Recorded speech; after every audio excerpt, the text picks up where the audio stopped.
A ruthless CEO loses a suitcase containing $100,000, only to have it returned by a struggling single mother waitress whose honesty challenges everything he believed about wealth and success.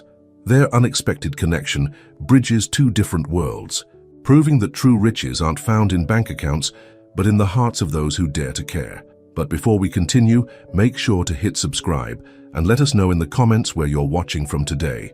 Michael Harrington slammed his office door shut and loosened his tie. Another day of making millions, and he felt empty inside. At 45, he had everything money could buy: a penthouse overlooking Central Park, a fleet of luxury cars, and more bank accounts than he could count. But tonight, he had to close one more deal, and this one required cash. A lot of it. "Mr. Harrington, the money has been prepared as requested," his assistant Janet said, walking in with a black leather suitcase.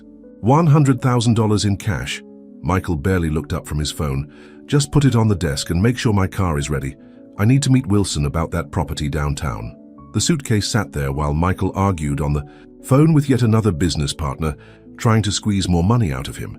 "Listen, Roberts, I don't care what your other investors are offering. My price is final." He grabbed the suitcase and stormed out, still yelling into his phone. The drive downtown was a blur of traffic and more angry calls. Michael didn't even notice when he set the suitcase down outside his car while checking some documents. He was too busy threatening to sue someone. It wasn't until he arrived at the meeting spot that his stomach dropped. The suitcase was gone. $100,000 in cash vanished. "No, no, no!" He frantically called his driver, his assistant, everyone who might have seen it. Nothing. The suitcase had disappeared somewhere between his office and downtown Manhattan. Back in his penthouse that night, Michael paced back and forth, drinking scotch straight from the bottle. His reputation would be ruined. Wilson would back out of the deal. The board would question his judgment. How could he have been so stupid? The rain pounded against his windows as thunder rolled across the city. Michael was about to pour another drink when he heard it. A knock at his door. "What now?" he growled, yanking the door open. There, dripping wet from the rain, stood a young black woman he'd never seen before. She looked exhausted, her waitress uniform still on under her wet coat. And in her hand was his black leather suitcase. "I believe this belongs to you, Mr. Harrington," she said simply. Michael stared at her, then at the suitcase, unable to process what he was seeing. Where did you find this?" "On the street, near your office building. I saw your business card fall out when someone almost kicked it. I've been trying to track you down all evening." Her name was Elise Parker, and she had spent hours after her shift at the diner trying to find him, just to return what wasn't hers. Michael invited her inside, his hands shaking as he opened the suitcase. Every dollar was there, untouched. "Why?" he asked, looking at her with disbelief. "Why didn't you keep it? This much money could change your life." Elise straightened her spine, meeting his eyes directly. "Because it's not mine, Mr. Harrington. It's that simple." "Nothing is that simple," Michael scoffed. "Everyone has a price. Name yours, a reward, 10,000, 20. "No, thank you," Elise said, already heading for the door. "I need to get home to my son. I have another shift in the morning." "Wait!" Michael called out, suddenly desperate to understand. "At least let me call you a car. It's pouring out there." "I'll take the subway like I always do," Elise replied with a small smile. "Good night, Mr. Harrington." Long after she left, Michael sat staring at the suitcase, his world turned upside down. In a city where he thought everything and everyone was for sale, he just met someone who proved him wrong, and he couldn't stop thinking about her. As thunder continued to rumble outside, Michael Harrington, the man who thought he knew everything about human nature, realized he might have been wrong all along, and somewhere on a subway heading to Queens, Elise Parker had no idea that her simple act of honesty was about to change both their lives forever. Next morning, Michael couldn't focus on work. He kept thinking about Elise and her simple explanation, "Because it's not mine."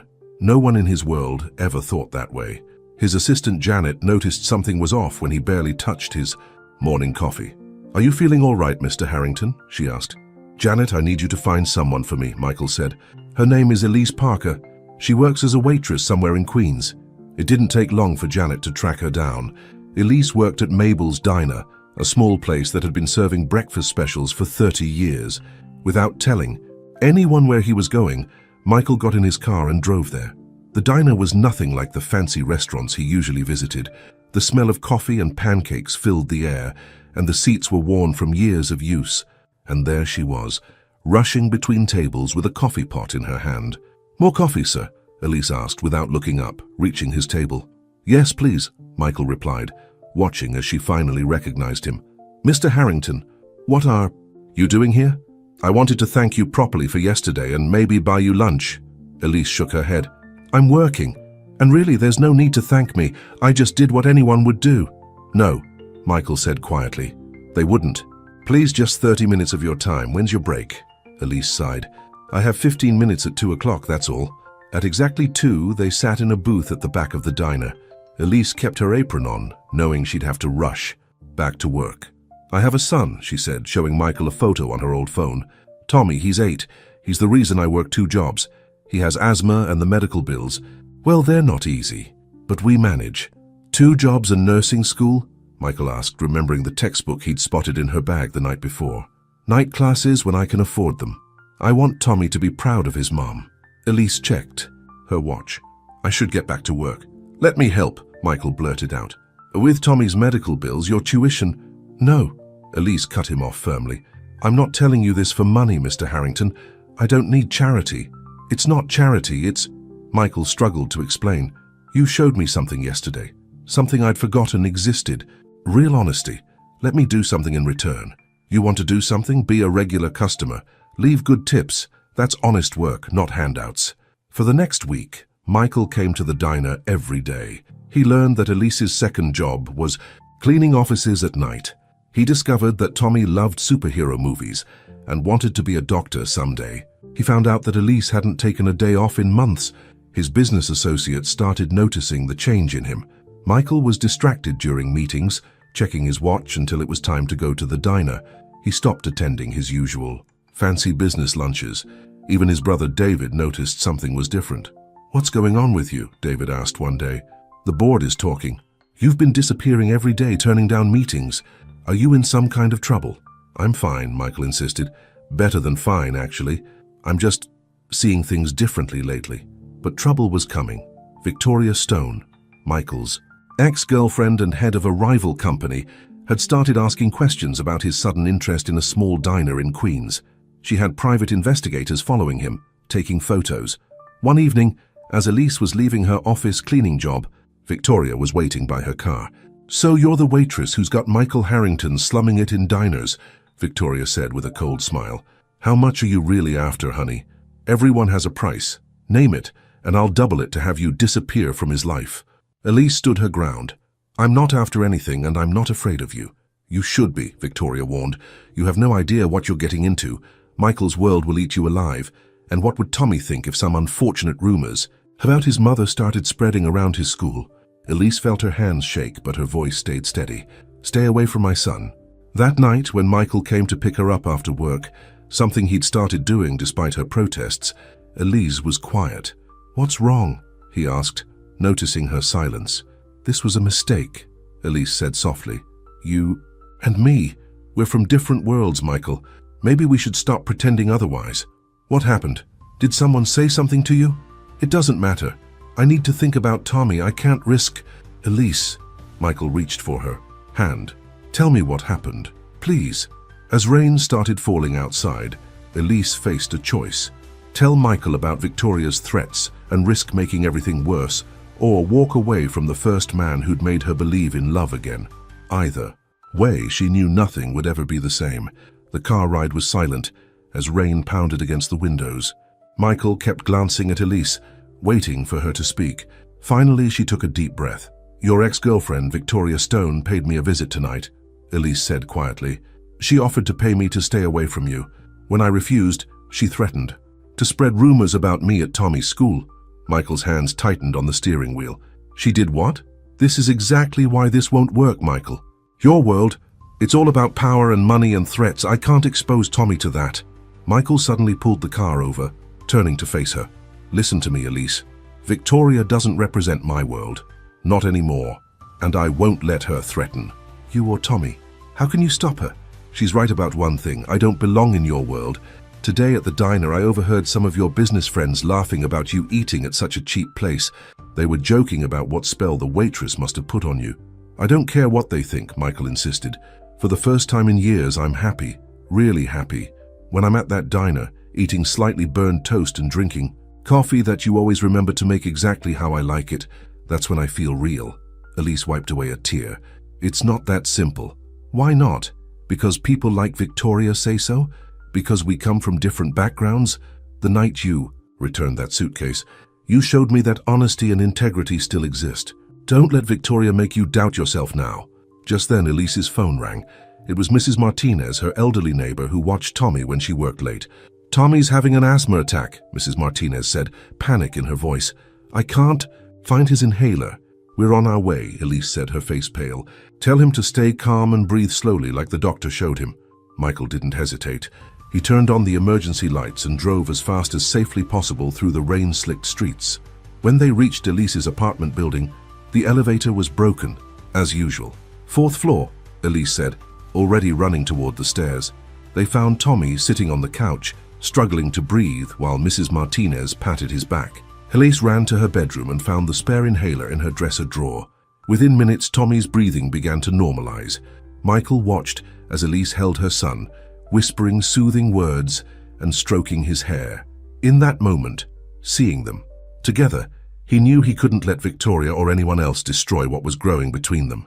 The next morning, Michael walked into Victoria's office without an appointment. His ex looked up from her desk with a cold smile. Finally coming to your senses about your little waitress, she asked. Her name is Elise, Michael said firmly. And if you ever threaten her or her son again, I'll make sure every business contact you have knows about the insider trading you did last year. Victoria's smile disappeared. You wouldn't dare, you'd implicate yourself too. Try me, I've changed, Victoria. The old Michael cared about protecting his reputation above all else. The new one? He cares about protecting the people he loves. Love? Victoria laughed bitterly. You've known her for what, a few weeks? She's using you, Michael. Women like that always are. No, that's what you did. Elise is nothing like you. And if you don't believe me about the insider trading evidence, call your friend James at the SEC. I already sent him some very interesting documents this morning. Back at Mabel's diner, Michael sat at his usual booth, waiting for Elise's shift to end. He watched her work, refilling coffee cups, joking with regular customers, making everyone feel welcome. This was her world, and he was starting to love it more than his own. When Elise finally sat down across from him, she looked worried. Tommy's teacher called today. Someone's been asking questions about me at his school. Victoria won't be a problem anymore, Michael assured her. I took care of it. What did you do? Let's just say I reminded her that people who live in glass houses shouldn't throw stones. He reached across the table and took her hand. Elise, I know you're scared. I know this isn't easy. But I'm not asking you to enter my world. Maybe I'm asking to be part of yours. Before Elise could respond, the diner's door chimed. Michael's brother David walked in, looking completely out of place in his $1,000 suit. So this is where you've been hiding, David said, his eyes taking in the worn booths and chipped coffee cups. The board's called an emergency meeting. Michael, they're voting on whether to remove you as CEO. Elise pulled her hand away from Michael's, standing up quickly. I should get back to work. No, stay, Michael said. David, what are you talking about? On what grounds? On the grounds that you've been neglecting the company, making questionable decisions and, David glanced at Elise, allowing personal entanglements to cloud your judgment. Michael stood up, anger building in his chest. He'd fought Victoria to protect Elise, but now he was facing a bigger battle, one that could cost him everything he'd spent his life building. The question was he ready to risk it all for a woman who had knocked on his door one rainy night and changed his entire world? The fluorescent lights of the Harrington Court boardroom cast harsh shadows as Michael faced the board members. These were people he'd known for years, some who'd worked with his father. Now, they all stared at him like strangers. This is ridiculous, Michael said, standing at the head of the table. The company's profits are up 20% from last year. This isn't about profits, Board Chairman Wilson Peters said, shuffling some papers. It's about judgment. Your behavior lately has been erratic, spending hours at a diner in Queens, threatening Victoria Stone. This isn't the Michael Harrington we know. Maybe that's a good thing, Michael replied. Maybe the Michael Harrington you knew needed to change. His brother David stepped forward. The board is prepared to offer you a generous retirement package. Step down quietly and your reputation stays intact. And if I refuse, then we'll be forced to make public some concerning financial decisions you've made recently. The press would love to hear about the 100,000 in cash you lost last month." Michael felt his blood boil. "I didn't lose it, and you know that." "Yes, your waitress returned it. How convenient. Are we sure this wasn't all staged, a way to win your trust?" Back at Mabel's diner, Elise was having her own crisis. Her son Tommy's teacher, Mrs. Anderson, had asked for a meeting. "Tommy's been distracted lately," Mrs. Anderson said gently. "He mentioned something about people following his mom, and there are rumors circulating among the parents." "Everything's fine," Elise assured her, though her hands were shaking. "We're just going through some changes." After the meeting, Elise found her friend and co-worker Jenny waiting outside. "Girl, you need to see this," Jenny said, showing her phone. There on the screen was a gossip website with the headline, "Harrington Heirs Secret Romance with Waitress, Gold Digger, or True Love." The article had photos of her and Michael at the diner outside her apartment, even one of Tommy. Her son's face was blurred, but still, they'd photographed her child. Elise felt sick. This was exactly what she'd feared. Her phone buzzed with a text from Michael. "Don't believe anything you read. I'll fix this, I promise." But Elise wasn't sure anything could be fixed. That evening, as she cleaned offices, she thought about how simple her life had been just a month ago. Hard, yes, but simple. Now everything was chaos. Meanwhile, Michael sat in his penthouse office surrounded by papers. He'd spent hours going through old records, board minutes, financial statements, and he'd found something interesting. "Janet," he called his assistant, "get me everything you can find on David's dealings with Crown Industries last year." Janet hesitated. "Sir, those files are sealed. Your brother marked them confidential." "I'm still CEO. Open them." What Michael found made his blood run cold. David hadn't just been meeting with their competitors. He'd been selling company secrets. The recent push to remove Michael wasn't about his relationship with Elise. It was about preventing him from discovering his brother's betrayal. Michael's phone rang. It was Elise. "I can't do this anymore," she said, her voice breaking. "They took pictures of Tommy, Michael. My son is being dragged into this mess." "Elise, wait. I found out what's really going on. This isn't about us. It's about my brother trying to cover his tracks. Give me 24 hours, please." There was a long pause. 24 hours, she finally agreed. "But after that, I have to do what's best for Tommy." Michael hung up and immediately called an old friend at the SEC. "Remember that favor you owe me? I need it now." The next morning, David walked into his office to find Michael waiting. "Crown Industries," Michael said simply. "Ring any bells?" David's face went pale. "How did you find out that you've been selling our technology patents to them? That? You've been planning this takeover for months. The better question is, how long did you think you could hide it?" "You can't prove anything." Michael smiled. "Check your phone." David's phone buzzed with a news alert. "Breaking: SEC launches investigation into Crown Industries and Harrington Corp board member." "You didn't," David gasped. "You tried to destroy me," Michael said, standing up. "Worse, you were willing to hurt an innocent woman and her child to do it. That's not business, David, that's cruelty." "She changed you," David spat out. The old Michael would have understood that business requires tough decisions. "No, Elise reminded me of who I used to be, before money and power made me forget what really matters." As David was escorted out of the building by security, Michael rushed to Mabel's diner, but Elise's friend Jenny met him at the door. "She's not here," Jenny said. "She quit this morning, said something about starting fresh somewhere else." Michael's heart sank. "Where did she go?" "She made me promise not to tell you, said it was better this way." But as Michael turned to leave, Jenny called after him. "Although she did mention Tommy has a doctor's appointment at St. Mary's Hospital this afternoon, but I didn't tell you that." Michael had won the battle for his company. Now he had just hours to win back the woman he loved, if it wasn't already too late. Traffic was at a standstill, and Michael checked his watch for the 10th time. St. Mary's Hospital was 20 blocks away, and Tommy's appointment was in 30 minutes. He couldn't be late. Not today. "Forget this," he muttered, getting out of his car. "Janet, deal with the car, I'm running." His assistant's voice came through his phone. "Sir, you're wearing a $3,000 suit." "I don't care about the suit." And Michael Harrington, CEO of one of New York's biggest companies, started running through the streets of Manhattan. People stared as he dodged through crowds, jumped over puddles, and nearly collided with a hot dog cart. The Michael from 2 months ago would have died of embarrassment, but that Michael hadn't known Elise. At the hospital, he finally spotted them in the waiting room. Tommy was playing with a toy car while Elise filled out paperwork. She looked up as Michael approached, out of breath and sweating through his expensive suit. "What are you doing here?" she asked, standing quickly. "Don't leave," he said between breaths. "Please, just hear me out." "Mr. Michael," Tommy said excitedly. "You look funny. Did you run here?" 20 blocks, Michael managed to say, collapsing into a chair. "Had to catch you before." "Tommy Parker," a nurse called out. "That's us," Elise said, gathering their things. "Michael, I have to take him in." "I'll wait," Michael said firmly. "All day if I have to." For the next hour, Michael sat in the waiting room, ignoring the constant calls and messages flooding his phone. The news about David had exploded. Reporter wanted statements. The board wanted an emergency meeting. Shareholders were panicking. None of it mattered. Finally, Elise and Tommy came out. The boy was proudly wearing a sticker that said, "Brave patient." "The doctor says my asthma's getting better," Tommy announced. "That's great, buddy," Michael said, then looked at Elise. "Can we talk? Please." Elise hesitated, then turned to her son. "Tommy, why don't you show the nice lady at the front desk your sticker? I'll be right there." Once Tommy was out of earshot, Elise spoke first. "I saw the news about your brother. I'm sorry."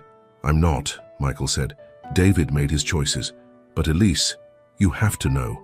None of what happened was about you. He was trying to steal the company and he used you as a distraction. It doesn't matter why it happened. The result is the same. My son's privacy was violated. My life was turned upside down. And for what? Because I returned a suitcase. Because you showed me what real integrity looks like," Michael corrected her. "Because you made me want to be a better man. I never asked for that responsibility." "No, you didn't. You also didn't ask for any of this chaos, but Elise..." Michael took a deep breath. "I love you, and I think you might love me too." Elise's eyes filled with tears. "It's not that simple. Actually, it is. Everything else, the company, the press, the gossip, that's what's complicated. But this..." He took her hand. "This is simple. Do you love me?" Before Elise could answer, Tommy came running back. "Mom, Mr. Michael, look what the lady gave me." He was holding a small teddy bear wearing a doctor's coat. "That's awesome, buddy," Michael said, kneeling down to Tommy's level. "Hey, can I ask you something? How would you feel about having dinner with me and your mom tonight? I make pretty good spaghetti." Tommy's eyes lit up. "Can we, Mom? Please?" Elise looked at her son's hopeful face, then at Michael, still disheveled, from his run through the city, still holding her hand, still looking at her like she was the most important person in the world. "Your fancy penthouse probably doesn't even have spaghetti," she said, but there was a smile playing at her lips. "Then we'll go shopping," Michael replied. "I know this great little grocery store near your apartment. The owner, Mrs. Chen, she's been teaching me about normal people food." A laugh escaped Elise's lips. "You've been taking cooking lessons from Mrs. Chen? 3 times a week, while you're at your night classes. She says I'm hopeless, but she hasn't given up on me yet." The image of Michael Harrington, corporate titan, learning to cook from the owner of a small grocery store, broke through Elise's final defenses. "One dinner," she said softly. "We'll see how it goes." Tommy cheered, and Michael's face lit up with a smile that made him look years younger. But as they walked toward the hospital exit, a crowd of reporters was waiting. "Mr. Harrington, what? Can you tell us about your brother's arrest? Is it true the board is splitting up the company? Are the rumors about your relationship with Ms. Parker true?" Michael felt Elise tense beside him. This was it, the moment that would define everything. He could dodge the reporters, pretend he didn't know her, protect his corporate image. Instead, he took her hand firmly in his, put his other hand on Tommy's shoulder and faced the cameras. "Actually," he said clearly, "I'd love to tell you about Elise Parker. She's the woman who taught me that some things are worth more than money. She's the reason I finally had the courage to expose corporate corruption. And right now, she's about to find out if I'm as bad at cooking spaghetti as Mrs. Chen thinks I am." The reporters erupted with more questions, but Michael just smiled. "If you'll excuse us, we have some grocery shopping to do. Oh, and one more thing." He looked directly into the nearest camera. "The next person who takes a picture of this woman's son without permission will face the full legal power of the Harrington Corporation. That's not a threat. It's a promise from a man protecting his family." As they walked away from the stunned reporters, Elise squeezed his hand. "Family, huh? Too soon?" Michael asked nervously. No, she said softly. Maybe not soon enough. The spaghetti was terrible. The sauce was too watery, the noodles were stuck together, and Michael had somehow managed to burn the garlic bread.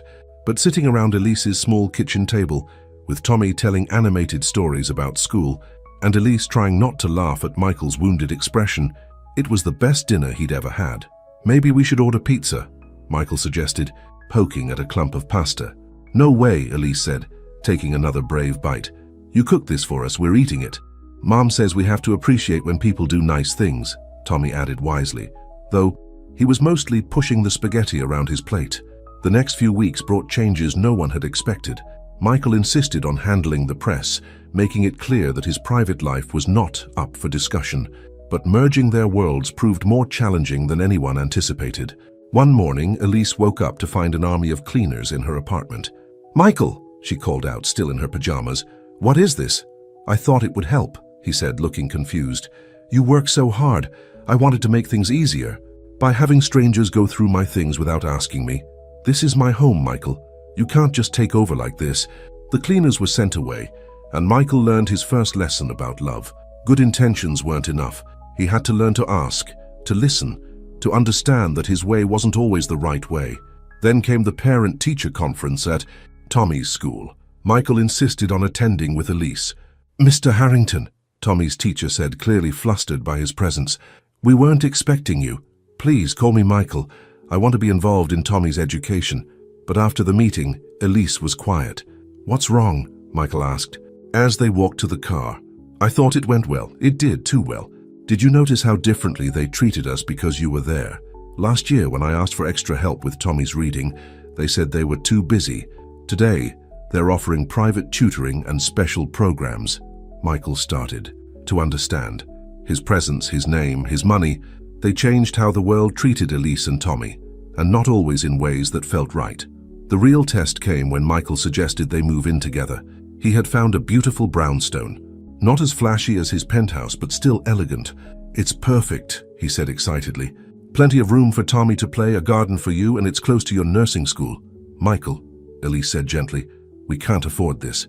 "I can. That's not the point. I need to be able to stand on my own feet." "What if—" She hesitated. "What if what? What if this doesn't work out? I need to know Tommy and I will be okay on our own." It hurt, but Michael understood. They were still building trust, still learning how to be together without losing themselves. The solution came from an unexpected source. One evening, while Michael was attempting to cook again, this time with supervision from Mrs. Chen, Elise came home bursting with news. "Remember that nursing scholarship I applied for? The one for single parents?" Her eyes were shining. "I got it! Full tuition, plus a stipend for living expenses." Michael dropped the spatula he was holding and hugged her tight. "That's amazing. I knew you could do it. Now we can look for a new apartment," Elise said. "Something better than this place, but still within my budget. Or," Michael said carefully, "we could look at that brownstone again. You'll have your scholarship money for your share of expenses. I'll handle my part, true partners." Elise considered this. "You'd really be okay with that? Me paying what I can, even though it's nowhere near half? What matters is that we both contribute what we can. Different doesn't mean unequal." That night, after Tommy was asleep, they sat on Elise's worn couch, planning their future. "The board wants me to change," Michael admitted. "They say my common touch is making shareholders nervous." "Are you going to?" "Actually, I'm thinking of changing the company instead, starting a foundation for single parents who want to continue their education, using our resources to make a real difference." Elise looked at him thoughtfully. "The ruthless businessman I met 2 months ago wouldn't have dreamed of that." "The ruthless businessman never knew what real wealth was," Michael said, pulling her close. "I could lose every penny tomorrow, and as long as I had you and Tommy, I'd still be the richest man in New York." A knock at the door interrupted them. It was Mrs. Chen from the grocery store, carrying a paper bag. "I saw your lights on," she said. "Brought you some real pasta and sauce. That poor man needs all the help he can get in the kitchen." They all laughed, and as Michael watched Elise and Mrs. Chen discuss proper pasta cooking techniques, he realized something important. He hadn't just gained a relationship with Elise and Tommy. He'd gained a community, a neighborhood, a whole new way of seeing the world. Later that night, as they looked at pictures of the brownstone again, Elise asked, Are you sure about all this? Living in a regular neighborhood? Shopping at regular stores? Being normal? Michael thought.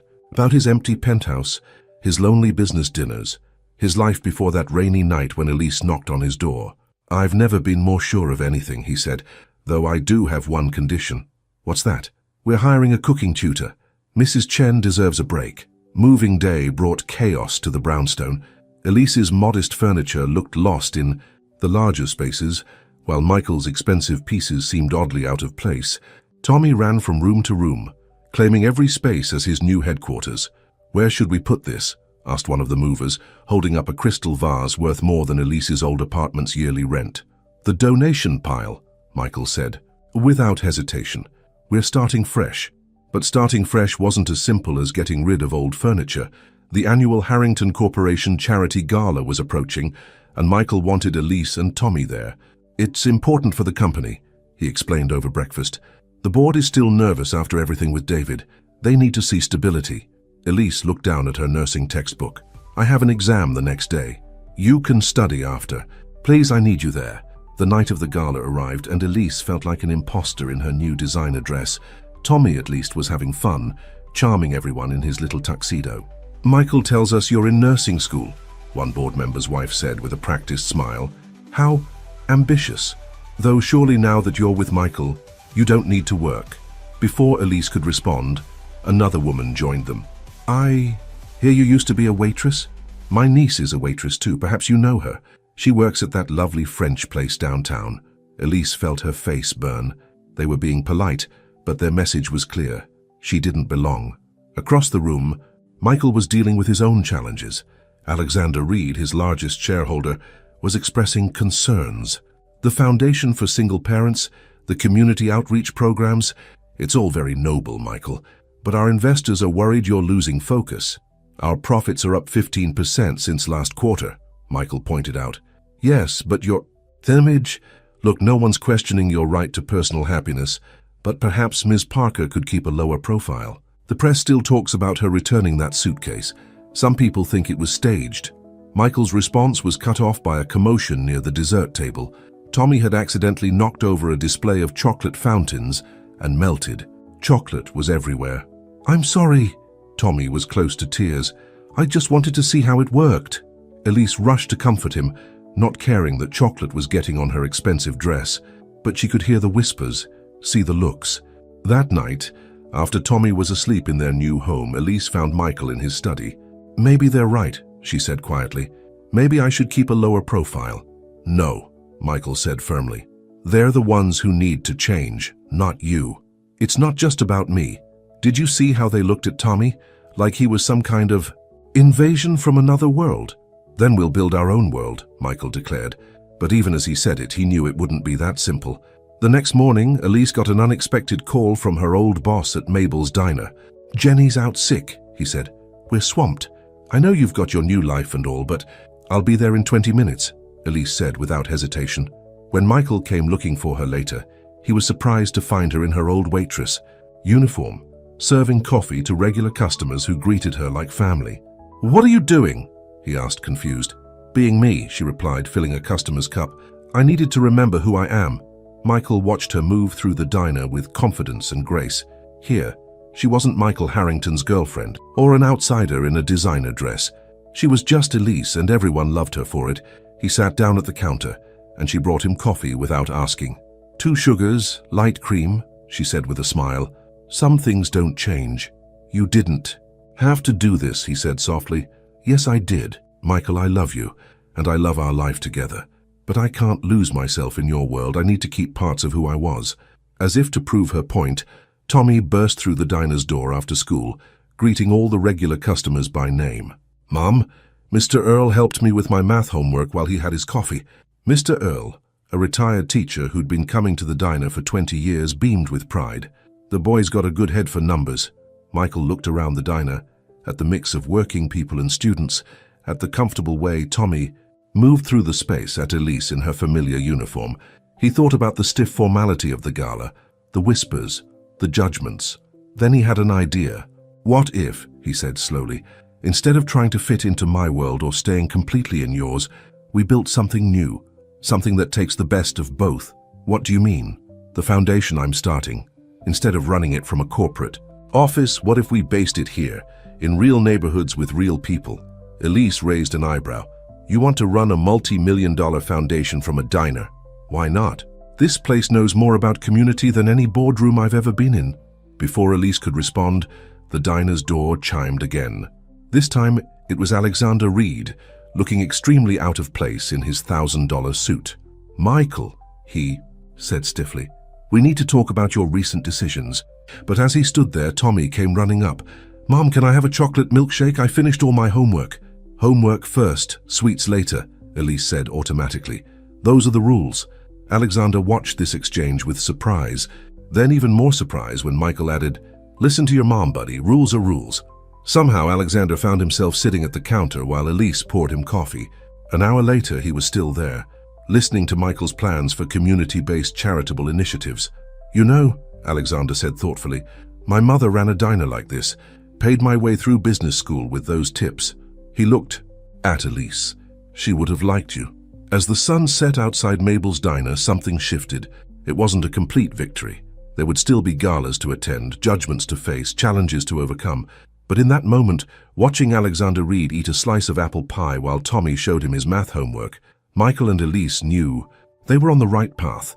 Their world wouldn't be his or hers. It would be something entirely new, and maybe, just maybe, it would be better than either of them had imagined. The idea of running a charitable foundation from Mabel's diner seemed crazy at first, but as Michael sat in his usual booth, watching Elise serve coffee while simultaneously helping a young mother fill out a scholarship application, he knew they were onto something special. We've already helped 3 single parents get into nursing programs, Elise said excitedly during her break, and Mrs. Chen is organizing a group of local business owners who want to offer apprenticeships. Michael smiled, but his expression turned serious as he showed her the morning's newspaper. The business section had a scathing article. Harrington Air goes rogue. Corporate leader trades boardroom for greasy spoon. They just don't understand, he said. Not yet. But understanding was coming from unexpected places. Victoria Stone, of all people, showed up at the diner one rainy Tuesday morning. I heard what you're doing here, she said, looking uncomfortable in the casual setting. My mother, she was a single mum. Worked 2 jobs to put me through business school. Elise tensed, remembering their last encounter, but Victoria wasn't there to cause trouble. I want to help, she said simply. My company has a mentorship program for women in business. Maybe we could expand it. Meanwhile, Tommy was thriving in their new life. His asthma was better, and his grades had improved thanks to the impromptu homework club that had formed at the diner. Mr. Earl, the retired teacher, had recruited other retired educators who now spent their afternoons helping kids with everything, from math to science projects. But not everyone was happy with the changes. One evening, as Michael and Elise were closing up the diner, a group of board members arrived unannounced. This has gone far enough, Gerald Matthews, the eldest board member, declared. Michael, your father built this company through discipline and traditional values.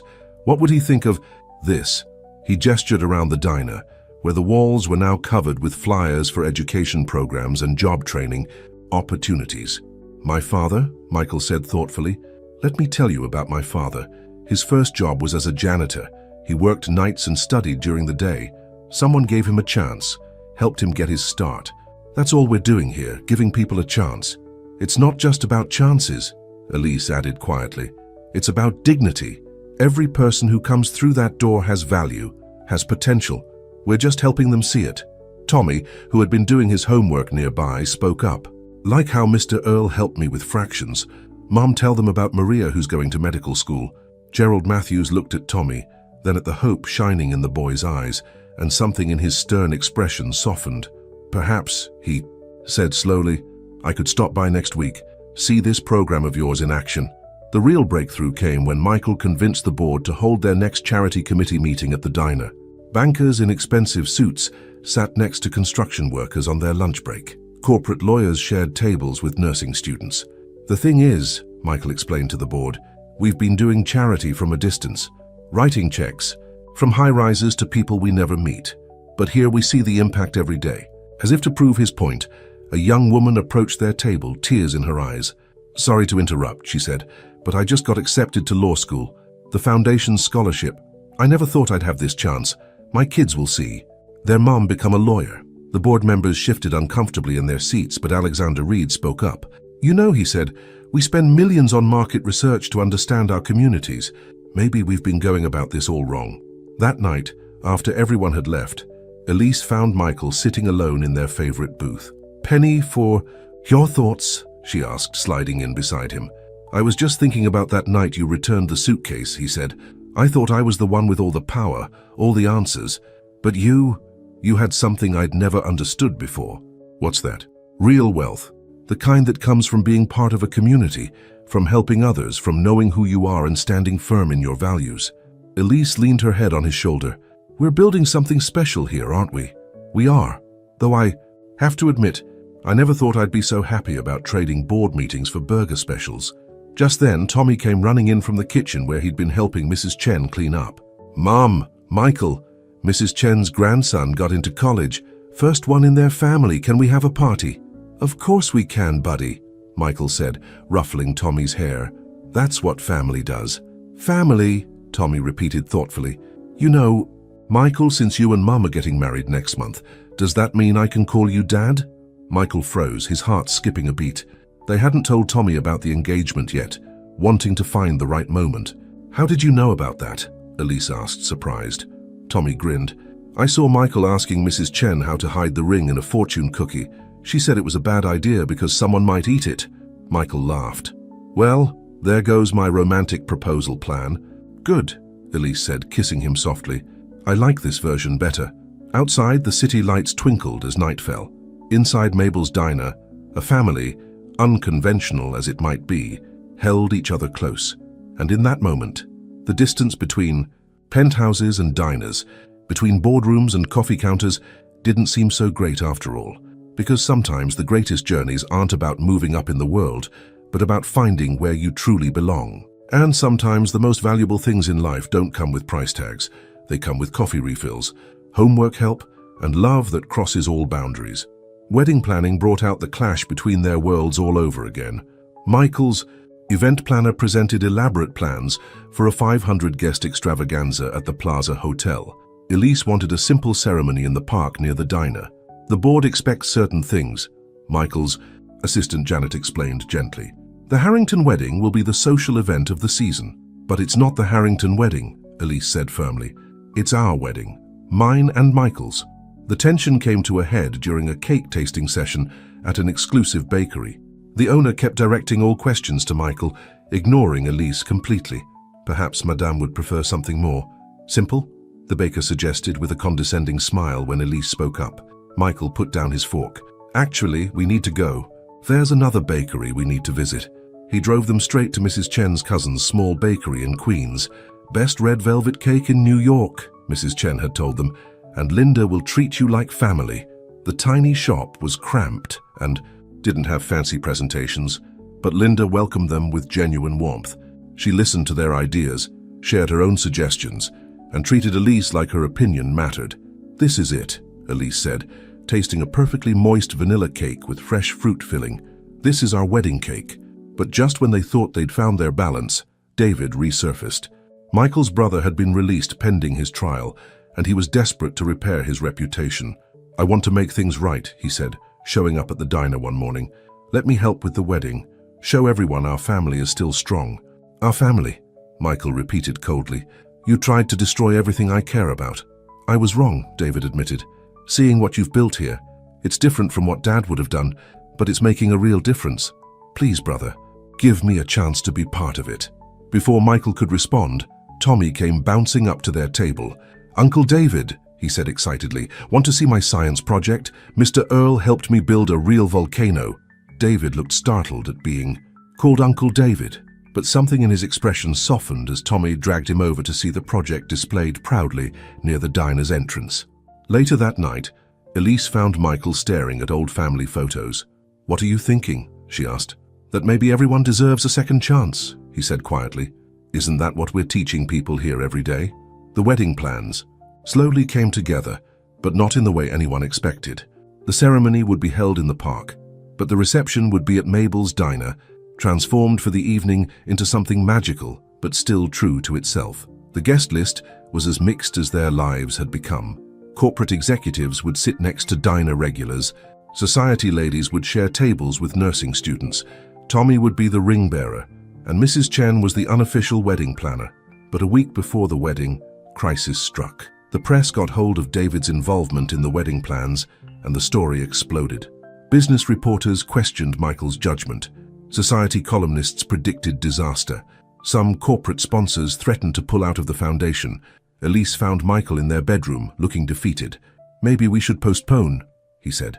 "Wait for this to blow over." "No," Elise said firmly. "We're not letting them win. Not now." She sat next to him and took his hand. "Remember that night I brought back your suitcase?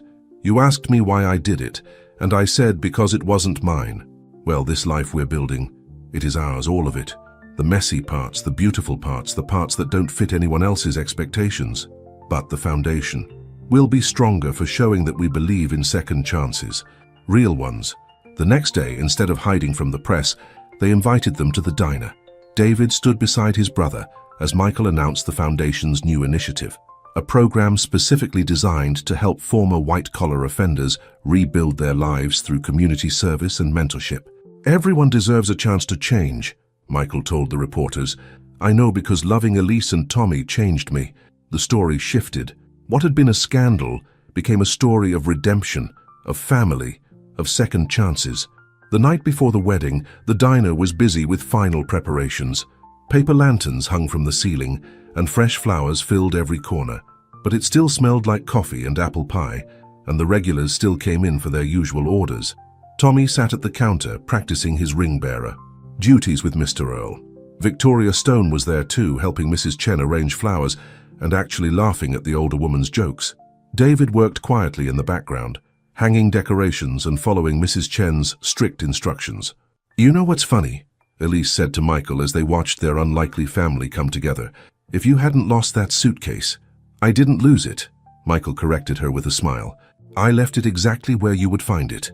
Elise stared at him. "What?" "I saw you walking home from work that night. You always stopped to help old Mr. Peterson with his grocery bags, always had a kind word for everyone. I'd been watching you for weeks, trying to understand how someone could be so genuinely good." "So you left $100,000 on the street just to test me?" "No," Michael laughed. "I left it because I knew you'd return it, and I hoped it would give me a chance to meet you properly." "Michael Harrington," Elise said, shaking her head. "Are you telling me you staged our entire first meeting?" "Best business decision I ever made," he said, pulling her close. "Though I have to admit, I never expected it to end up like this." He gestured around the diner, at Tommy and Mr. Earl, at Mrs. Chen bossing around a corporate CEO, at David quietly seeking redemption, at the way their two worlds had collided and created something entirely new. "Are you disappointed?" Elise asked softly. Michael looked at his soon-to-be wife, at their son, at the family they'd built that was so different from anything he'd imagined. "Only that it took me so long to learn what real wealth looks like," he said, and kissed her as the evening sun turned the diner's windows to gold. The morning of the wedding dawned clear and bright. In the park, white chairs lined the path to a simple arch decorated with flowers from Mrs. Chen's garden. Inside Mabel's diner, now transformed into a reception venue, sunshine streamed through. Windows lined with twinkling lights. Elise stood in her old apartment above the diner, where she'd insisted on getting ready.